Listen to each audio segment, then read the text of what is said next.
Allons-y. Voilà. Et vivre, ce carême, nous a permis justement de transformer notre cœur, sur les 3 piliers que nous recommande l'Église, le pilier du jeûne. Alors, je sais que l'école de la rue, invitait les jeunes à essayer de jeûner pour que leur repas puisse être donné aux autres, donc à la fois les dimensions du jeûne personnel et puis de l'aumône, du partage, donc ce sont 2 dimensions importantes. On peut aussi jeûner dans d'autres réalités de nos vies, hein. Quand on est peut-être un peu trop sur la vidéo, d'en faire un petit peu moins pour penser à ceux qui, bah, voilà, sont un peu mis de côté, donc voilà. Et puis il y a aussi la dimension spirituelle pour que justement on puisse faire attention et rester en lien avec Dieu.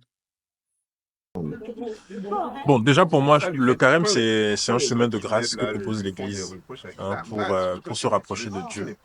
Et pendant ce temps-là, nous avons profité avec tout ce que l'Église propose à travers la confession, à travers les chemins de croix diverses pour se rapprocher du Seigneur.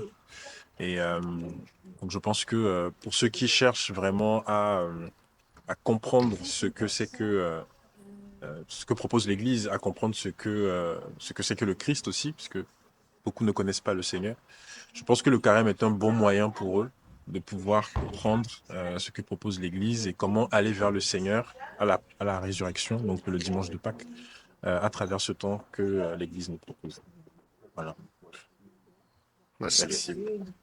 Allez-y. D'accord. Le temps de carême est un temps de pénitence. C'est un temps de retour sur soi, un temps d'aridité, de désert, où on vit beaucoup plus une fraternité agissante. Cette fraternité agissante passe beaucoup plus par le fait, par exemple, de rendre visite aux personnes qui sont en difficulté, aux personnes malades.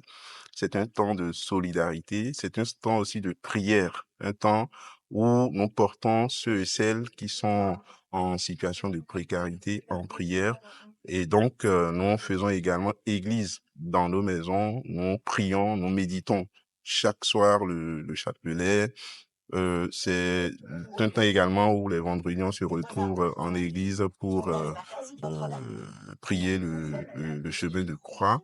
Et nous appliquons tout ce que nous recueillons de ces moments spirituels-là dans nos vies pour croître en sainteté et impacter au mieux notre société. Voilà. Merci. En fait, est-ce qu'il y a une dimension